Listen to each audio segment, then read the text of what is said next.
Shalom, everyone, and welcome to this week's Israel Update. I'm Joseph Good from Hatikva Ministries. I have been involved with Israel for the last 40 years of my life, pretty much, and uh, involved right along beside me always has been Gila Trebich. She's worked not only for my tours, but also the GLC tours. She is knowledgeable of everything you don't even know you need to ask concerning Israel. But Gila Trebich is with us, and from the 188th Brigade of the Israeli Army, we have Roy Shaposhnik, who is the Deputy Brigade Commander of the Reserve Brigade with that. Major Roy Shaposhnik. Major Roy Shaposhnik. Yes, Major. Yes. All right. So, hey, there's been a lot that's been happening this week, a lot about the Middle East in the news, things taking place in Gaza. So, Roy, how about giving us some updates here on what's behind the scenes working? Behind the scenes. So, shalom, everybody. Israel is finalized all of the preparation to re-enter Gaza and to start moving forward into the places that they haven't been before, mainly to Khan Yunis area and the Muasi area. That's a part of the new Israel announced about a month ago that if Hamas will not accept the terms of the deal, Israel will start in a very high tense activity over them. So after recruiting again the reserves of Israel, of the army, once again, we have more than 400,000 reserves soldiers that are right now sitting at the Gaza border. And yesterday at night, the 188th Brigade has entered Gaza once again, fourth time in this year and a half. And we are now focusing on search and rescue for the hostages in a very sensitive areas that we got some intel. And of course, demolishing the entire tunnels, the entire bunkers and brackets that Hamas still had over there. All of that was until the moment that we got Idan Alexander, the American-Israeli soldier that was released 3 days ago. So Yes. we were in a kind of a ceasefire until we got him. And then Israel, with a very specific intel, shot from military airplanes specific into a group of terrorists, which we had indication that the head of the Hamas, Sinwar, the brother, was there. And in the last 48 hours, he is missing in action, if I may say that terms. Israel is still attacking at the same location and trying to make sure that no one comes near to those wrecks over there, mainly to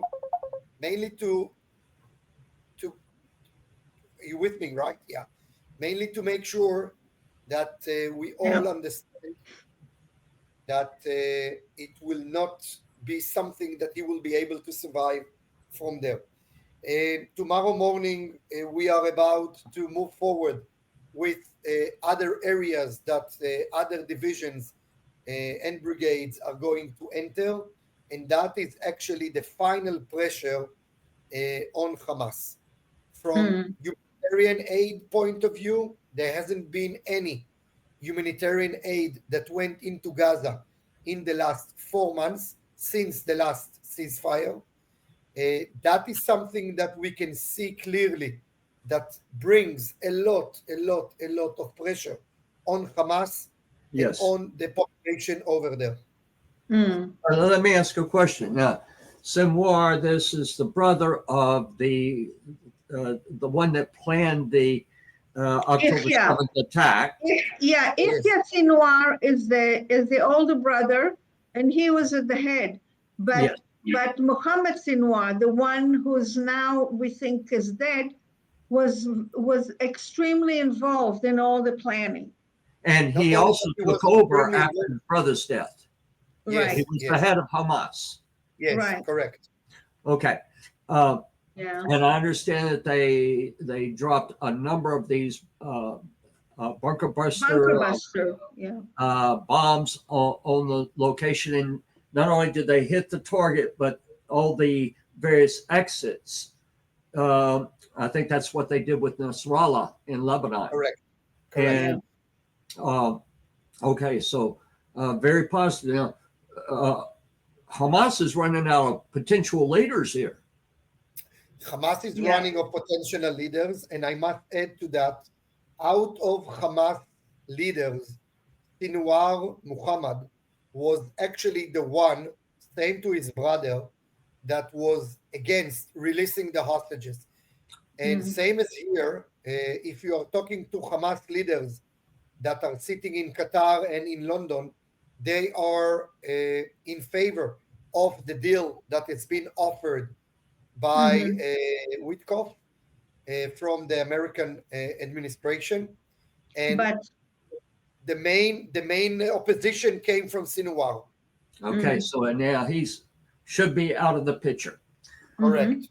Correct. Now, let me just add one detail. I don't know if people realize, we say in the tunnels. Hamas built a network of tunnels that is larger than the New York subway system. right. They have 350 miles of tunnels. Israel destroyed apparently 1/3, right? Yes, that is true. That's what they say. But there's That is- still, I don't know how long and if we'll ever be able to destroy all the tunnels. But Well, I that's don't just think Israel is amazing. interested in destroying all of the tunnels. Israel Right. is interested in getting to the main metro, as we call it in our slang in the army, the main metro tunnels that we Right. know for sure that that's the main transport and movement of Hamas under the ground. right. Roy, you've got a video that shows the 188th Brigade, the Barak Brigade, and all that you'll hear is in Hebrew, but the video tells its own story. And I think it would be of high interest to our viewers to see the tanks in action and see the boys in action. חטיבה 188, כאן קודקוד. אנו חוד החנית של צה"ל. נחתור למגע וביחד נעבוד לסיפור משימה. אין לנו ארץ אחרת.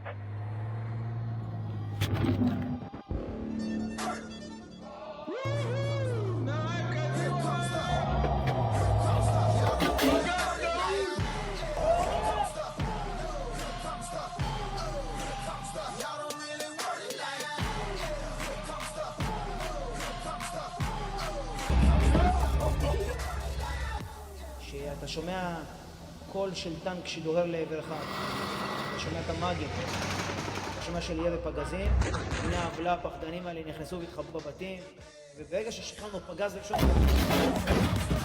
זה נתן רגע של נחת. הטנקים לידינו, הטנקים כאן.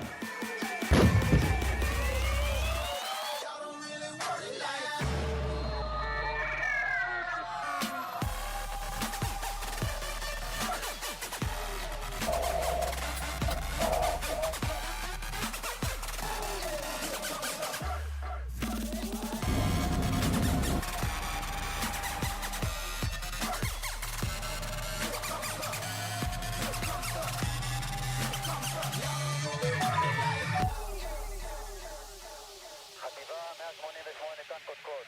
התקפה, התקפה, סוף.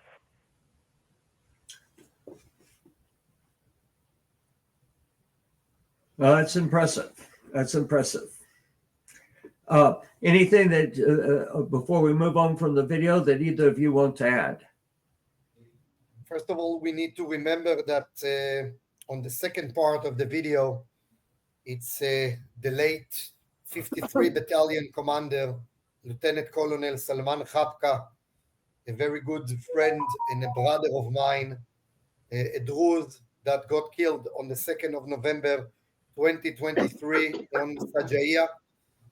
And what he's actually saying over there is related to the 7th of October, when he was the first tank to enter Be'eri, the kibbutz Be'eri, and actually fired over there. And he said, I will translate it, he said, the tanks are here. And that's what people wanted to know, that Yes. the army has arrived. And every time I see this video, I'm getting very like a goosebump over here, just to hear Salman's voice again. Right. And I really miss him. And he was one of the Druze soldiers. Right. Yes, yes. Yeah. Right. Yeah. All right. So anything else that we need to talk about on Gaza before we go to other items? Gaza is becoming the main issue now. Israel will try to do whatever they can to put all the pressure over there with this attack on Sinwar that was in the middle of Khan Yunis, in the middle of area that we know that there were also, let's say, sensitive population over there. Israel, for the first time, is actually saying to Hamas by shooting over there, we are coming in all the way. Either you sign on a deal or that's about it. And I think it's the first time since the 7th of October that Israel is using this terminology. And I think it's going to affect all of us very near. All right. All right. Okay. So I understand that there was a vicious attack last night in Judea, Samaria. And what are the events there? So yesterday around 11 o'clock at night, a couple, a woman and a man, that drove to the hospital in order to have a baby. At one of the junction, fire has been opened upon them. The lady, the woman, got killed, and unfortunately she passed away in hospital, Bellinson Hospital, as we speak. Right now, they are still fighting for the baby's life. They had to deliver the baby on unexpected, or let's, you know, the terminology. Yes. And as we speak, Prematurely, and yeah. that is the right word. And as we speak, her funeral is right now. The sad thing is that about 2 months ago, or 1 month ago, she published on Facebook a very interesting post when she actually called and said that it's impossible to carry on like that. Her friends and family say that she was a very, very good person, very optimistic, very open-minded. And, you know, it's sad because it's a quick, another reminder to all of us that this terror will never end. And we need to change our way of thinking. We need to make sure that we are always on high alert. It's a very sad tragedy. How old was she? I think she was 32. Yeah, but I also read that her husband was wounded, but he's okay. Yes. He's expecting to see what they'll do with the baby, but he said that the terrorists won't break us. Yeah. And it's terrible and sad, but we won't let them break us. Yeah, she was 33. That was the spirit. 33. And yeah, 33 years old, and it's sad. And you know, the weird part, that road that she got killed over there is the road that I was there 2 weeks ago on our Memorial Day when I went to visit the family of one of our soldiers at Bduel. So it's a place that we are all there. You need to understand. I mean, it's insane. We are visiting there, we are driving there, we are living there. And no matter what we are trying to do, the terror is everywhere. And we just need to stop it. We have to come with a different approach and to stop all of that activity that is going on over there. The terrorist that has done that hasn't been caught yet. But I can tell you one important thing. The Shin Bet and the IDF will do anything in their power, and they will put their hands on him. I have no doubt. Yeah. The one complaint that the father had, the couple, a lot of people have, is that periodically they're from Bruchin, and that's a little branch of a road that go down to the Ariel Road. And they just recently, the army removed the roadblock from there. And that's what seems to happen. The army decides to remove a roadblock, and right away there's a terrorist attack. Gila, back years ago, you were guiding one of our tours, and we went up the road to, I think we were probably going to Shiloh from Jerusalem. And there's a town that you go through, and this town has been a horrible. Oh, you actually go. It's going to Mount Gerizim and to Itamar. That's where, right? Yeah, okay. yeah. We what's the name of it, Roy? There are always incidents there. It's an Arab town. These people got killed. I can't think of the name of the place right now, but I will. Well, they had removed the roadblocks that day, and you made a comment about it. You said that they watch. It won't be long, and they'll put the roadblocks back because the terrorists will have committed murders. That night, that same night, was at Itamar. That's the night that the family. Hawara. It's the town of Hawara. It's the town of Hawara. Right. That's it. Yeah. That's the night that the family was killed. Right in Itamar. Yeah. But that's been that was years ago. But the terrorists, they're always there. They've got to be dealt with. Doesn't stop. Yeah. Okay. Big news. Everybody's been watching over here. Trump's visit to the Middle East, to Saudi Arabia, to Qatar, to meeting with the Syrian president. What's the view from y'all's seats? About Syria, Roy? What do you say? What do you think? Nobody knows, huh? Look, I think Trump announced yesterday that he offered Syria to enter the Abraham Accords. Right. Hey guys, this is big. It would be big. It would be big. If I can eat hummus in Damascus, I will be extremely happy.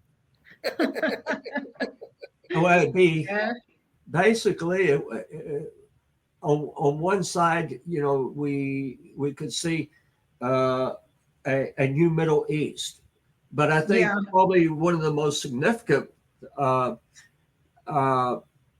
happenings here is the shift in power away from Iran. The Shiites, from Iran and the Shiites. And that can have a tremendous bearing not only on Israel but in the entire world. With Israel's handling of Hamas and Hezbollah, the actions against the Houthis, Iran's options are becoming less and less. Right. I think Trump did a very good move. Mainly in this particular visit in the Gulf, he is more isolating Iran and keeping them away from Saudi Arabia. He's keeping them away from Qatar and also from the UAE. I think the fact that he signed the deals with both of those countries, Qatar and Saudi Arabia, is actually something that is important against Iran and also against the Russian. That puts a lot of influence on Iran and forcing them to sign this new deal that he's trying to put against a nuclear weapon. The question that needs to ask is a very simple and quick question, is whether Israel is standing behind the scenes with President Trump or they are keeping left all by themselves. Personally, despite the news in Israel that are saying that Trump has put Israel away, I think everything is very well coordinated with I think so Israel. too. I And agree. I agree. yes, I think we are a part of what's going on, and I can tell you where I'm taking it from, mainly from this tremendous silence that is coming from Netanyahu's side. He's not talking, he's not replying, he's not saying anything. I think he understood that President Trump is here to help and he's Yeah. here to assist. And he's actually telling him in a very nice way, hold on, let me put the things in the right place and then we'll close it. And I think Yeah. that's where we are. Yeah. Yeah. Yeah. I I believe agree. that that's I what agree. what's taking place.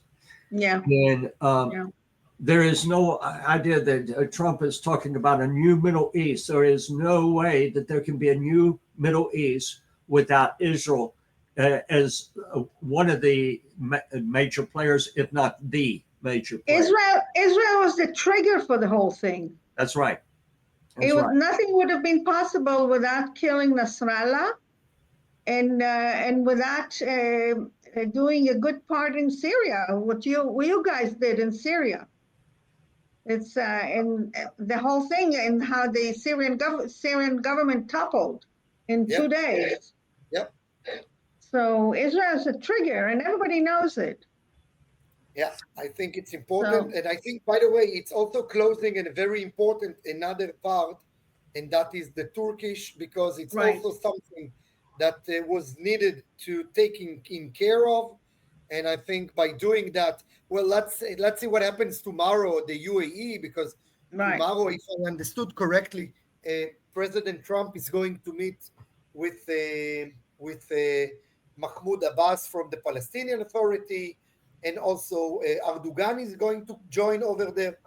It's going to be something that is important, and let's wait and see what will be the upcoming results. The United Emirates, yeah, very good, very good.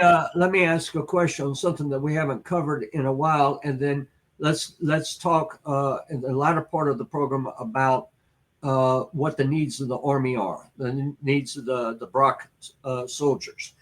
Now, Jordan, King Hussein, we've Abdallah, talked. King Abdallah.